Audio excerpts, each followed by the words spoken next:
अस्सलाम वालेकुम दोस्तों, एक्स्ट्रा पॉपुलर वीडियोस की तरफ से मैं हूं आपका अपना दोस्त। कैसे हैं आप सब? उम्मीद है ठीक ठाक है, खैरियत और मज़े में होंगे। दोस्तों, अभी तक अगर आप में से किसी ने हमारे चैनल को सब्सक्राइब नहीं किया है तो जल्दी से हमारे चैनल को सब्सक्राइब कर लीजिए, क्योंकि हम आपके लिए इन्फॉर्मेटिव वीडियोस लाते हैं।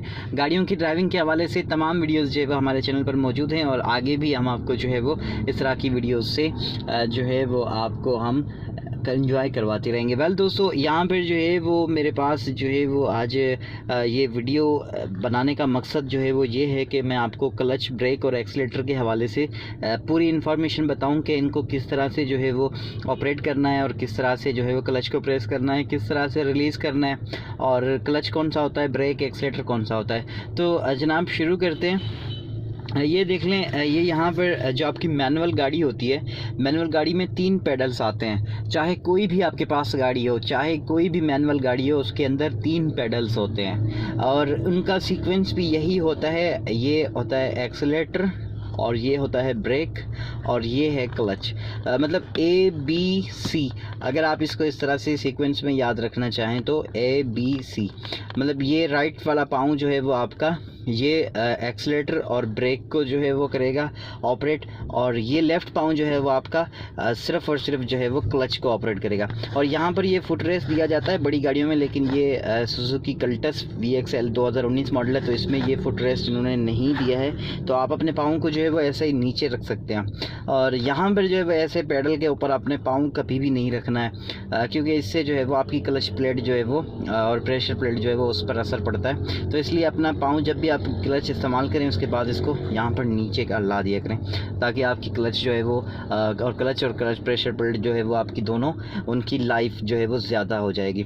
तो जो दोस्तों देखिए, यहाँ पर जैसे ही हम गाड़ी को जो है वो स्टार्ट करते हैं, स्टार्ट करने के बाद जो है वो हम गियर लगाते हैं। फर्स्ट गियर लगाने के बाद जनाब आपकी गाड़ी जो है, अक्सर गाड़ियाँ ऐसी होती हैं जिनके एक्सीलेटर जो है वो RPM उनका नीचे आ रहा होता है, तो यहाँ पर थोड़ी सी मुश्किलात होती है। मतलब ट्रैफिक के अंदर आप जो है वो उसको थोड़ा सा परेशान होते हैं, आपकी गाड़ी बंद हो जाती है। तो इसलिए यहाँ पर आसान सा तरीका ये है कि आप अपने पाँव को ऐसे रखा करें और ऐसे दोनों पर थोड़ा सा यहाँ पर जो है वो ब्रेक के ऊपर होना चाहिए और ये यहाँ पर ये हल्का सा आप इसको जो है वो एक्सीलेटर को भी दबाते रहें ताकि आपकी जो है वो गाड़ी बंद ना हुआ करे।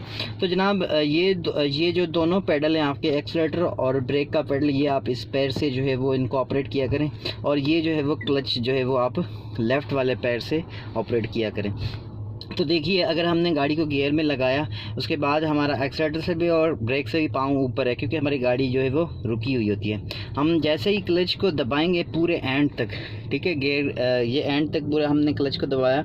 ये दबाने के बाद हम जो है वो गाड़ी को गियर में डालेंगे। उसके बाद हल्का सा एक्सीलेटर ऐसे दबा के छोड़ देंगे। जब आपका RPM 1.5 या 2 तक आ जाए तो आप जो है वो बस इसको पैर को यहीं पर रहने दें और फिर इस पैर को जो है वो लेफ़्ट क्लच वाले पैर को जो है वो आहिस्ता आहिस्ता से आप ऊपर उठाएंगे तो आपकी गाड़ी जो है वो आहिस्ता आहिस्ता चलना शुरू हो जाएगी। तो जैसे ही आपकी गाड़ी थोड़ी सी स्पीड पकड़ ले तो आप जो है वो फिर से इस क्लच को दबाएं और गाड़ी को दूसरे गियर में लगाएं। जब आपकी गाड़ी दूसरे गियर में भी आप जब लगा लें तो उसके बाद आप क्लच से जल्दी से पैर उठा लें या स्लोली उठा लें तो वो उस पर जो है वो कोई असर नहीं पड़ेगा। अगर आप स्लोली उठाएंगे तो ये जो है वो गुड हो जाएगा, अगर आप जल्दी में उठा लेते हैं तो भी कोई इशू नहीं है।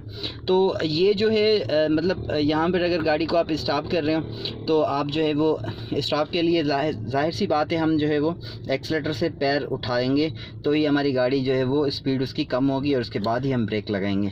अगर डायरेक्टली आप यहाँ से ऐसे लगाएंगे तो आपकी गाड़ी जो है वो इंजन पर भी असर पड़ेगा, क्योंकि आपका ब्रेक भी सही परफॉर्मेंस आपको नहीं देगा और आपकी जो है वो गाड़ी जो है वो उसके इंजन पे भी असर पड़ेगा। तो इसलिए हमेशा ब्रेक को जो है वो आप राइट पाँव से दबाएं और क्लच को जो है वो आप लेफ़्ट पाँव से ऑपरेट किया करें।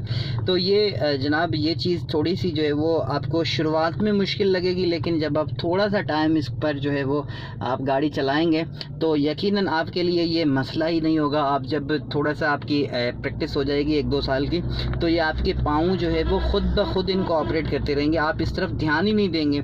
जब भी कोई चीज़ सामने आएगी आपका ये पाँव खुद ही ब्रेक के ऊपर चलाया जाएगा। और जब भी आपका गियर चेंज करना होगा तो आपका जो है वो ये क्लच, ये आपका लेफ़्ट पाँव खुद ही दबा देगा।